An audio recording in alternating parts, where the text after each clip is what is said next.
mundo ali lamentando a morte da modelo, da atriz, da Caroline Bittencourt. É trágico, é comovente demais, óbvio, porque você acompanha muitas vezes a carreira da pessoa, né, que é talentosa, é bonita, é bem-sucedida, estava muito apaixonada, recém-casada ali, fazia 3 meses que tinha casado, com uma filha já de 17 anos, e com tantos projetos, né, que a gente não sabe nem aqui, não tem nenhuma noção mais clara, mas imagina uma mãe, um pai, né, um amigo muito próximo, o próprio marido mesmo, pensar, por quê? Por que com ela? A gente não deve fazer planos para o futuro, tem que viver mesmo como se o mundo fosse acabar, como se não houvesse amanhã. É essa a melhor estratégia para não se arrepender? Acho que não, né, Vanice? Eu acho que os planos, eles fazem parte da vida da gente.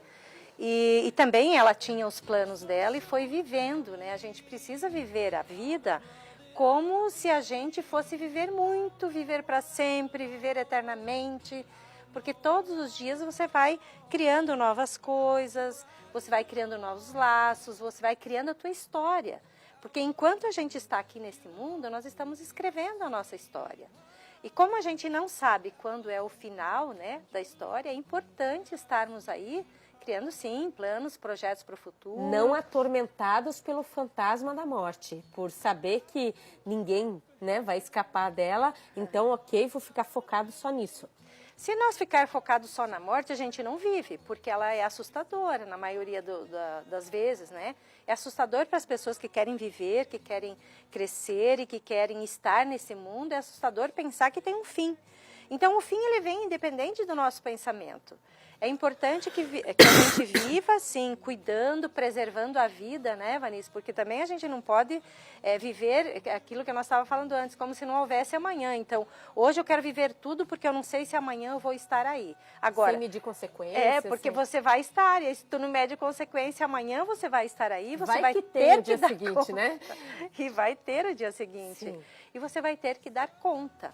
Agora, claro que a morte, assim, repentina, de pessoas que a gente conhece, nos remete a uma reflexão também da nossa própria vida. Seria diferente se ela fosse feia, pobre, não famosa? Bem, a gente sabe que ficaria mais no anonimato, porém as pessoas que amam e que estão próximas de qualquer pessoa dos seus relacionamentos vão passar pelo sofrimento que a família com essa mesma dela intensidade. está passando, com essa mesma intensidade, com o sofrimento de às vezes não saber o que fazer naquele dado momento, porque a dor de quem perde alguma coisa ou alguém é muito grande. E às vezes a pessoa olha para isso e pensa que não tem mais o que fazer, né? Principalmente quando mãe perde filho. Eu acho que a perca mais pesada, mais difícil de lidar, inclusive em terapia, é a perca de um filho, de uma mãe, de um pai que perde um filho. É uma perca muito grande e difícil de trabalhar.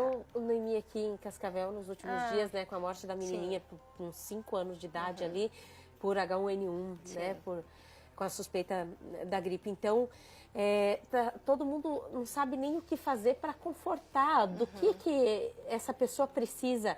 A mãe, por exemplo, do modelo que morreu na passarela ali, que foi algo também que chamou demais atenção, mal súbito, estava trabalhando com aquilo que amava fazer, né, ia para Paris agora final do ano também, muito jovem.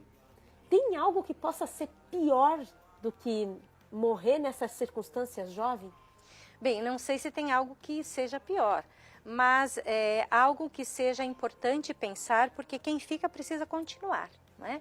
E a continuidade, ela vem do fato de você lembrar das coisas vividas com aquela pessoa, das coisas que aquela pessoa construiu. É bom a gente pensar dos momentos que viveram, mesmo essa menina tão jovem, tão pequena, né?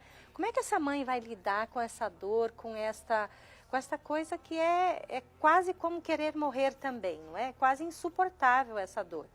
É lembrar de que muito mais do que ela ter ido, é agradecer o tempo que as pessoas puderam viver com aquele ser de luz, né? Porque uma criança de 5 anos, ela viveu aquele tempo do desenvolvimento dela aí, e ela trouxe muita alegria, a mãe, o pai acompanharam o desenvolvimento dela, porque nesses 5 anos é o que mais rápido se desenvolve. A linguagem, os gestos, sim, os traços, é aquilo que a criança fez. Então, lembrar dela... porque dentro de nós desenvolvemos com o passar do tempo, desenvolvemos um santuário interno para deixar ali aquelas pessoas que se foram. Como se a gente pudesse pensar que a pessoa se transformou. Ela esteve aqui esse tempo, ela trouxe para a gente esta alegria, esse bem-estar, este olhar para o mundo, essa visão do mundo, mas aí é como se ela virasse uma outra coisa, ela se transformou em uma outra coisa, que a gente pode pensar um ser de luz. Quem perdeu pai há bastante tempo, como eu, por exemplo, já perdi faz bastante tempo, mas toda vez que eu tiver alguma coisa para pensar, alguma dor que vem mais forte, eu penso que ele está ali. Né? Tem a presença de alguma forma. Então, é a presença. A pessoa, ela vai porque ela se transformou, ela perdeu este corpo, mas ela não perdeu ela.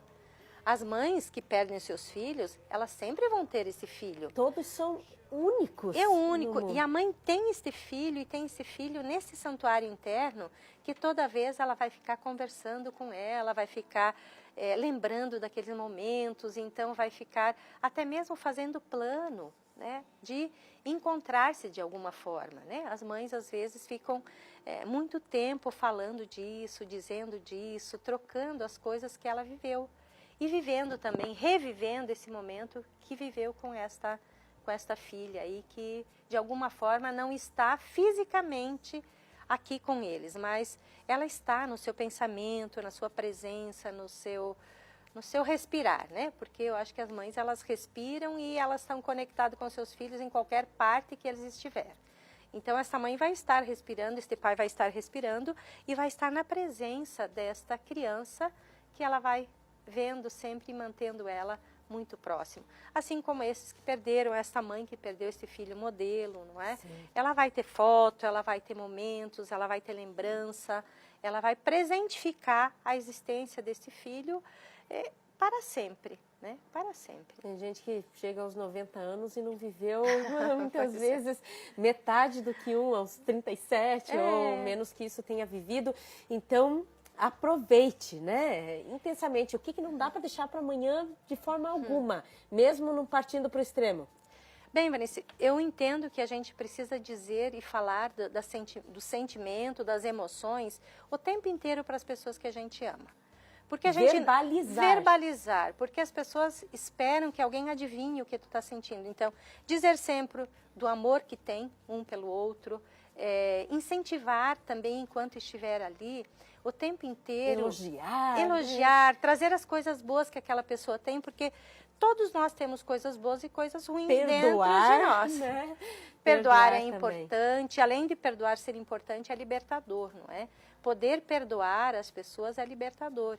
Então, sempre os filhos, os pais, os irmãos, né, as pessoas, os amigos, fazem coisa muitas vezes porque às vezes nem querem fazer, mas no calor das emoções acabam fazendo, dizendo coisas no impulso. E é importante depois voltar e dizer, olha, me perdoe, porque naquele dado momento eu estava irritado, também nem queria dizer isso, acabei dizendo, né? Ou queria dizer, mas poderia ter usado uma linguagem mais branda, ter dito de uma outra forma, não é? Porque nós não sabemos quando vamos partir e não sabemos quando os outros partem. Então, amar, abraçar, trocar carinhos, trocar experiência, abraços, eu acho que é muito importante para que a gente possa saber que quando se vai, a gente vai manter aquela pessoa, de alguma forma, perto da gente, perto do nosso coração. Noemi, muito obrigada, tá? Eu que agradeço o espaço de estar aqui mais uma vez. Maravilhosa.